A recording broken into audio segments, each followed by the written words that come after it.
विराट खबर को स्वागत करुछि मु शंकर। आजिर बड़ खबर बास्यरनाशी बौद्ध विहार विकास कार्य प्रतिबंधक साजिछि। प्रत्नतत्व विभाग ना निजे करुछि ना करई देउछि।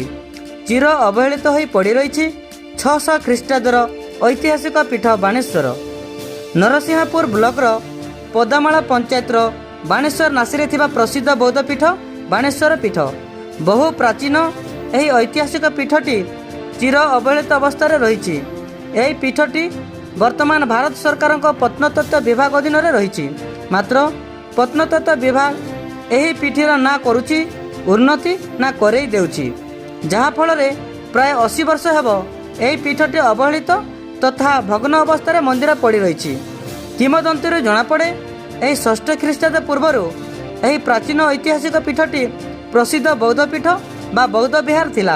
एपरिकी 606 रु 647 मध्य यही पीठ को चीन परिव्राजक ह्वेनसांग आगमन होता।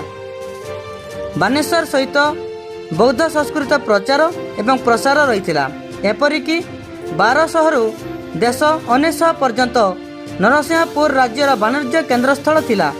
यही पीठटी बहुत प्राचीन सिंहगढ़ नाम नामित मध्य थिला। आउ एक पौराणिक किंवदंती जनापड़े राक्षस राज बाणासुर एठारे निजर गड़ तैयारी करी राजत्व करुथिला। एही ठारू किछि दूर रे थिबा चंपेश्वर चंपानाथ मंदिर पर्यंत एक सुडंग रहिथिबा एहाठारू बाणेश्वर नित्य पूजा करिबा पई चंपानाथ पीठ को जाउथिबा जनश्रुति रहिछि।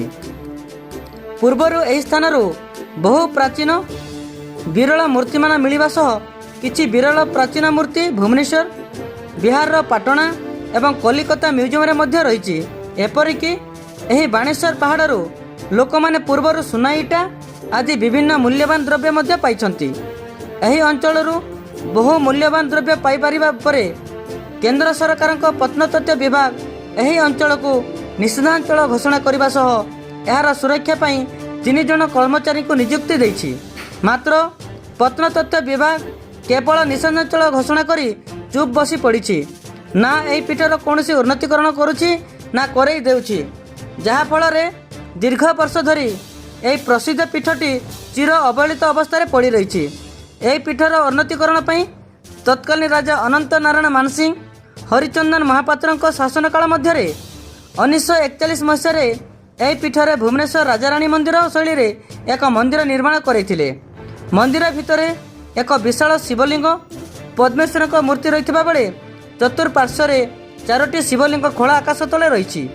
मंदिर पछपटे बौलमालिया पत्थर रे एक प्रज्ञा परिमिता मूर्ति रही, जहाँकि यही मूर्ति भारत में विरल बोली ऐतिहासिक माने मत दियंती। यही प्राचीन कीर्तिराज ऐतिहासिक बौद्ध पीठटी चिर अवहेलित अवस्था रही। आज पर्यंत मंदिरटी भग्न अवस्था रही। मंदिर रे चूड़ी नहीं अधगढ़ा अवस्था रही।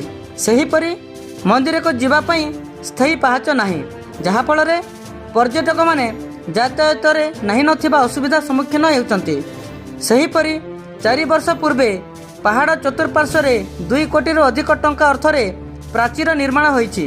मात्र अति निम्नमानर कार्य होइथिबारु विभिन्न स्थान में भांगी रुजी जीवा सहित आज पर्यंत नामफलक मध्य लागिलानी। एठारे बनभोजी पई पिंडी निर्माण होइथिले मध्य ताहा अधा पंतरे पड़ी रही। एएसआई कौन अनुमति देउ नथिबारु एही पीठरे कौन विकास हो पारु नाही।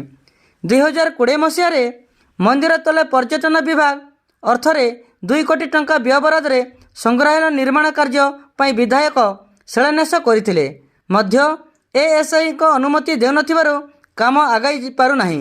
एपरिकी एही अर्थ फेरीजिबा आशंका मध्य सृष्टि होईछि।